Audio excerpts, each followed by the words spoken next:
Oh, there, maybe. It was taking forever tonight. Hey, friends. How's it going?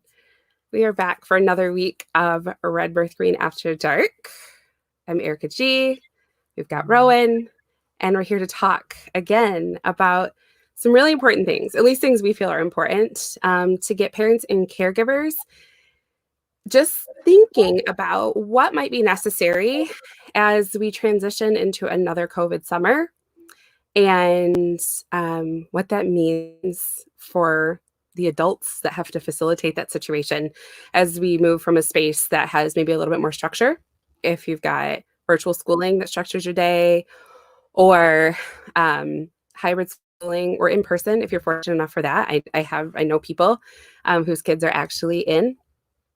And so yeah, we're just going to tuck in a little bit and talk tonight about what that looks like and introduce you to a concept called the 5 protective factors.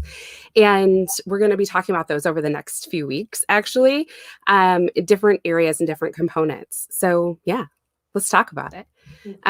So for once, I'm actually going to share a screen so that we have some visuals here and just get us going. Do things a little bit different than normal. So the 5 protective factors, this is all of them. And these beautiful illustrations are actually from a local artist. Her name is Emmy Kastner. And you can check out her website at Emmy K Makes. Like, she does fabulous, fabulous things.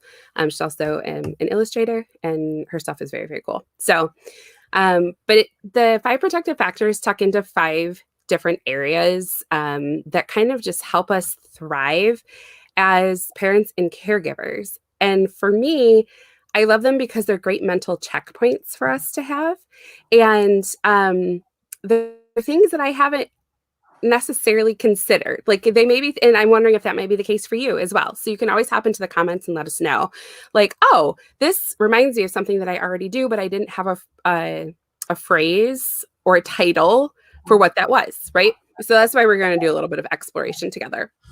So one area is social connections, which we're not talking about tonight, but we're going to be talking about very soon because it's super important, especially during COVID. One area is concrete support in times of need. Another is knowledge of parenting and child development.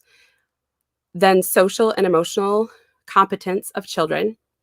And the 5th area is parental resilience. And parental resilience is what we're going to talk about tonight because, in my opinion, it lays the foundation for the others. And if we don't know how to tap into parental or caregiver resilience, everything else is going to feel like super heavy lifting.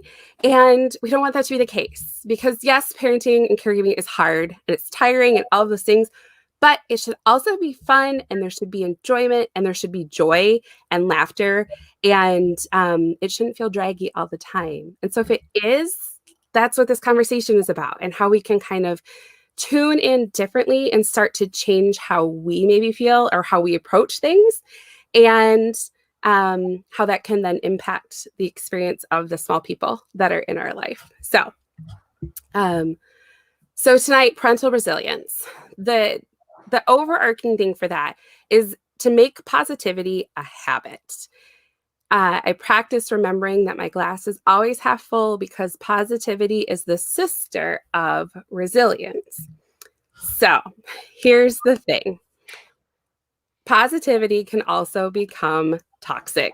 And I think it's so important for us to differentiate between remaining positive and our outlook and our views and stepping into that place of what I like to call Pollyanna syndrome, where everything's okay and everything's fine and everything's good and it's actually crap and you don't even know the difference, right? Like, Rowan, is that something that's familiar to you? Yes, definitely. So friends on it's kind of a West Michigan thing, if I'm honest, but I spent a lot of time living on the lakeshore, and I'll be really honest, and I don't mean to throw anybody under the bus, but this is like prime territory on the lakeshore. Like, everything is always okay. You ask someone how they are, and they're like, I'm fine. Everything's fine. It's good, right? Also, I've been guilty of that. So I want to be really transparent as well. But it's a slippery slope when we don't actually feel things in the moment, or like just allow ourselves to say, you know what, everything sucks right now, and that's okay. And I think but that's okay part. Like that's the glass half full that like shifts us into the positivity. Things can be absolutely terrible, and you can also check off things that are actually still all right, right? Mhm. And so being able to step into that territory is what really feeds us into that space of resilience. So breaking down, I'm big, I love words, and I really love definitions. So breaking down resilience is the power or ability of a material to turn to its original form, right? But we're talking about people. So let's look at part 2. This is the ability of a person to adjust to or recover readily from illness, adversity, major life changes, etc., or buoyancy. So like that's our whole life right now. Is trying to figure out how to bounce from one thing to the next to the next. And like, all of us are constantly facing adversity right now, like, and not by choice. So, like, how does facing adversity show up in your life, Rowan? I mean, it shows up all the time in like every facet of life, right? Because like life isn't fair and there are a lot of difficult things that we have to face on a regular basis. But I'm just like, I'm looking at that word elasticity and I'm like, yeah, it's that adaptability. It's that understanding that there is always going to be that light and that shadow, right? And like we got to lean into all of it. We got to lean into the hard stuff too, because that's going to build up the resilience. That like didn't really answer your question because I kind No, of it totally does. everything. But The adaptability piece, right? That's living through a pandemic. Like we all are kind of pros right now at adaptability and flexibility. Like, and if you're still existing in a really rigid space, like I don't know how. If I'm like I don't know how. I feel like we have a really hard time planning too far in advance because things change constantly. Have to remain pliable and flexible and just that sense of elasticity. When I think of elasticity or I hear that word, I think of silly putty and like just like that stretch that occurs. Or if you have small humans at your house or even the slightly older ones, like slime is still a huge deal for us at our house. And just that stretchy nature of it. And yet it always comes back into place, right? Like it doesn't usually break, it just gets stretched out, but it can still come back into its original form. And I feel like we have that capability as well. Um, and then buoyancy, like lightness or resilience of spirit. I I just like I love that in a human sense. We usually think of buoyancy like with water or like, like a dock at a lake or something like that, where like it's just floating. Um, but the addition of a sense of lightness that like if you are moving in that, kind of fluid, adaptable space, that you automatically take on a sense of lightness as well. And that feels really, really good to me. yeah. So here's the big question that we're going to tuck into tonight. It's how do you stay positive for your children or the children in your life when you personally feel hopeless or helpless or angry about what's going on in the world? Which I'll just let that linger for a moment because it's a huge question. And this week, like, primes the pump for us to tuck in and talk about that tonight together. So I'm going to stop sharing my screen so that we're actually close together. Hey there. Hey. So this week has been like so difficult, right?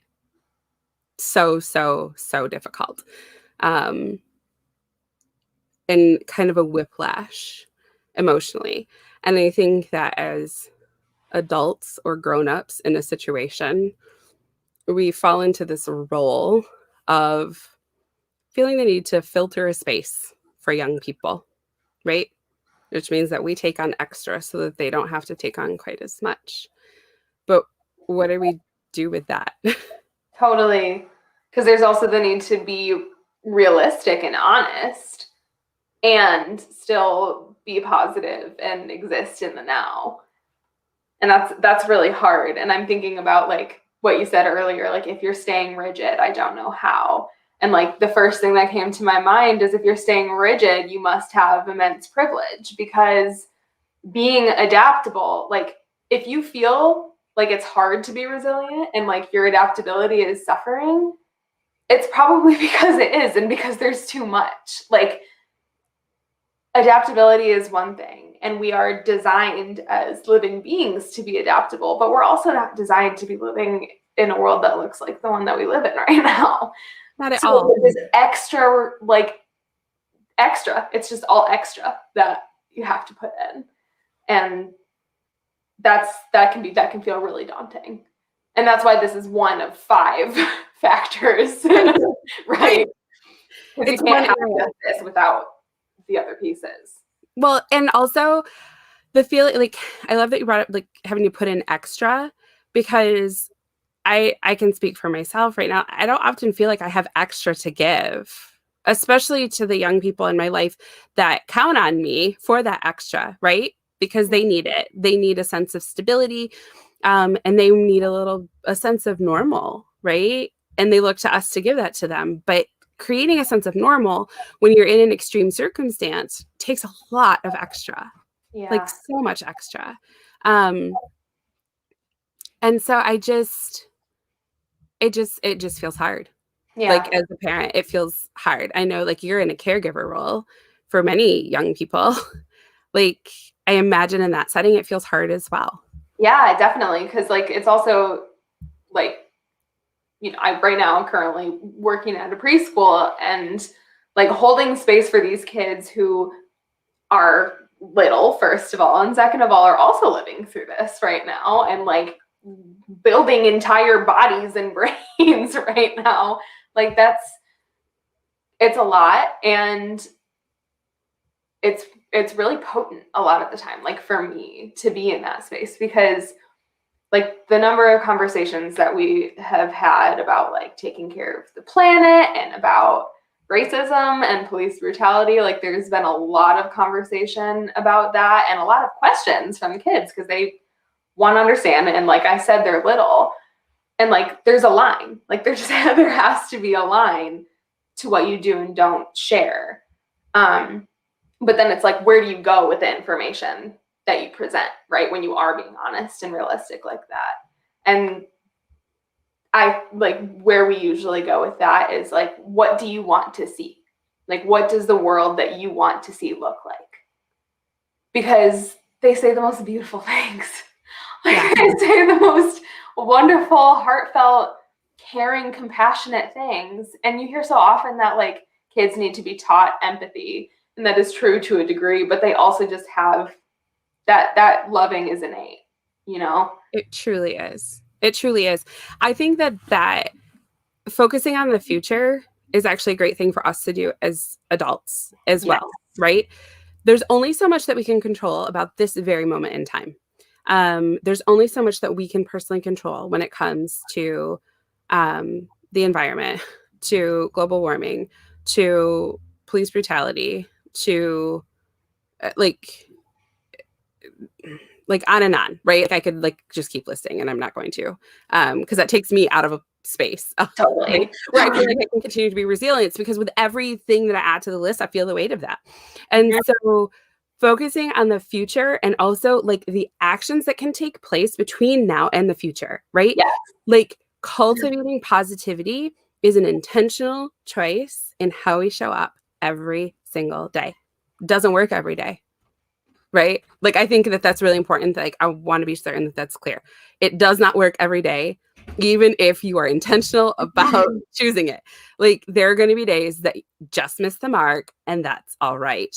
Totally. However, if we make that intentional choice as much as possible, like we have no choice but to grow and have like lean into that resiliency, lean into the elasticity, like lean into the buoyancy, that lighter feeling, right?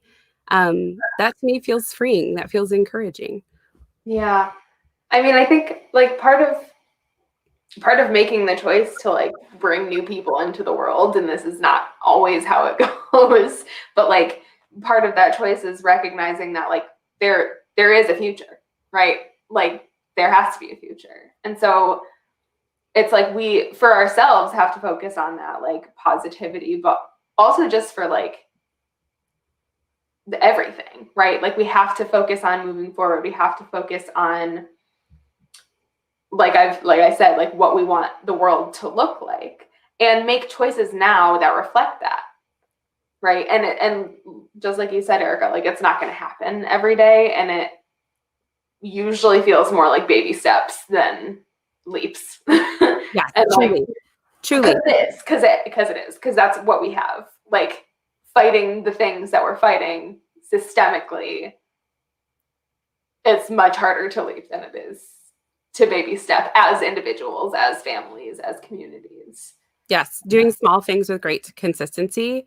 I think as a program director, that's what's gotten me through like this entire time span is that I can't plan things like I would like to, like for us to cultivate community and be able to be together. And so we can show up though and do small things like Red Birth Green After Dark every week and do it consistently so that you can count on, people being here to have a conversation with you, to get you resources that you need. But I think you brought up something, about like kind of the promise of a future. And like, if you have young people in your life, like it's a daily reminder of that, right? Like they're here, which means that this is all going to continue to go. And so how can we help it be better for them and lay this foundation? And I think, so I want to kind of shift gears a little bit about talking a little bit about the summer prep aspect of that. I am in conversation with a lot of parents right now who are feeling very overwhelmed at stepping into an unknown summer again, not having access to summer camps, to play groups, to the things that would normally like fill space and help to pass the time. And also the prospect of being kind of alone in that again, right? And so again, it's about priming the pump and making intentional choices. We can start making those choices now, which is why we're starting to have this conversation now in April, right? Even though summer still feels far away, I promise it's not. And so if right now we start to shift our mindsets and prepare ourselves, right, to be resilient, regardless of the outcomes of our summer circumstances, we can lay a better foundation for that future experience for those small humans. So unfortunately, at this moment in time, things are like still super unpredictable. Like I really wanted to be able to start this conversation and say, okay, here's the promise of this for the future. That's something that you could really cling to and hold on to. And at this very moment, I can't do that yet, which like, it just hurt. I really was so hopeful. But what I can give you is a few things of encouragement. One, we made it through this once already, right? We're still here. We may have come through it feeling like we were burning down and like doused in gasoline, but we did it. So that means we can do it again. We can do hard things one step at a time, right? So that's first and foremost. Second is that we are working so tirelessly right now to make sure that there are points of connection for families throughout the summer. We're not positive what that's going to look like just yet. But the best way for you to like know what's happening and kind of have a lifeline, if you will, right? A little bit of promise so that you can remain in your positive self, is to make sure that you're signed up for newsletters, for Rooted's newsletter and also for Red Birth Green's newsletter.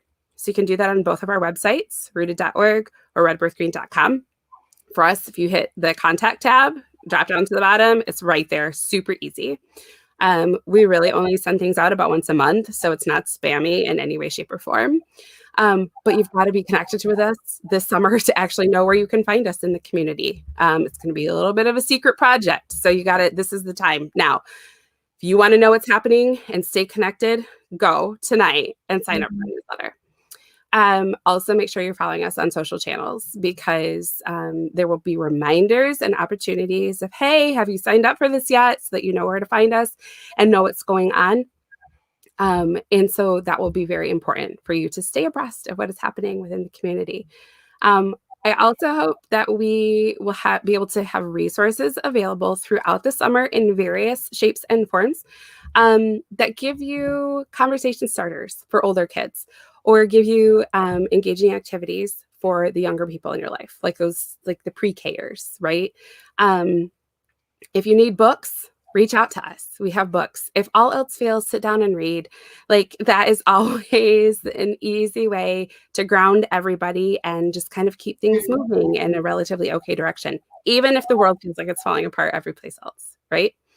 And you can also choose really positive messages in those books, which can be uplifting to everyone as well. So I don't know. I feel like I'm missing things, but really the most important part is that we just want you to be certain that you can do this and we're here to partner with you in the doing. Yes. You're not alone. And also just like reaching out to us, commenting on things, whatever, just if you have questions, anything that we can explore here, just that you want to, that you're thinking about, musings, like, or like difficulties that you're experiencing and needing support, like we're here to talk too. Yes, absolutely. And because especially if it's not something that we offer, chances are really, really good that we know who does offer it and we can get you directly connected. So you don't even have to do the heavy lifting of like, oh, I have to search and I have to Google, I have to sort through. And no, like we've done that part already. So just reach out if there's anything, any resources that you feel would be relevant to you. And again, to make things just a little bit easier. We're here to help do the heavy lifting. That's the nature of reclaiming a village. And that's the nature of being in true community with one another. And so use us as that resource. Honestly, it brings us a lot of joy when you do. So yeah. Deep breaths. Cultivating resilience comes with resourcing yourself in more than one way.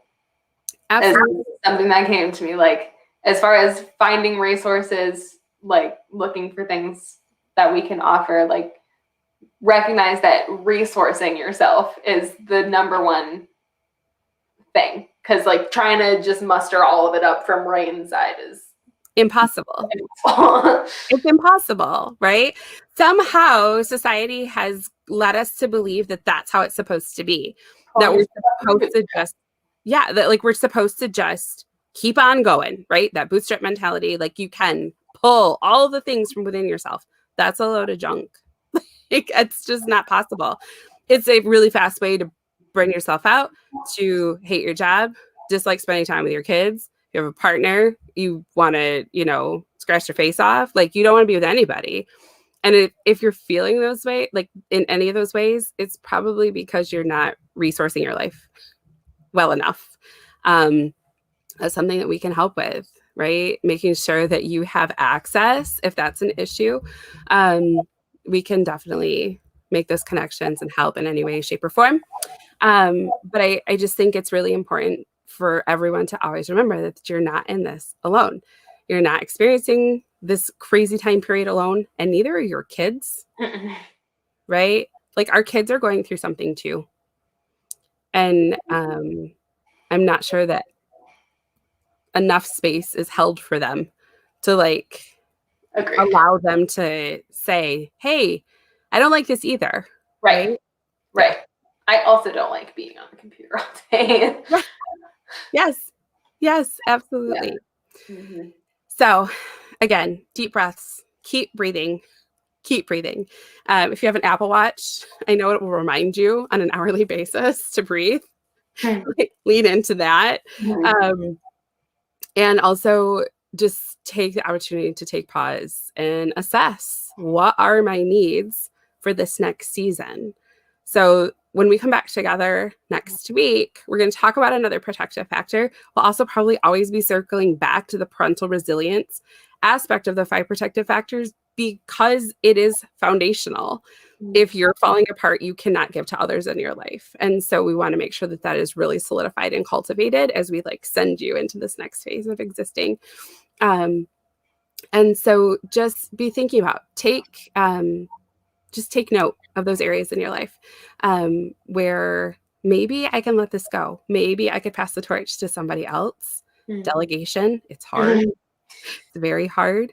Um, you know, there are options. And again, if you need help sorting them out, reach out to us. So until next week, one, hydrate.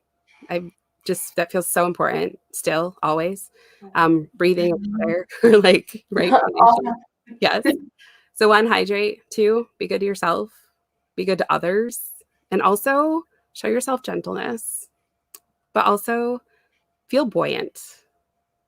Just feel lighter. And we'll see you next week.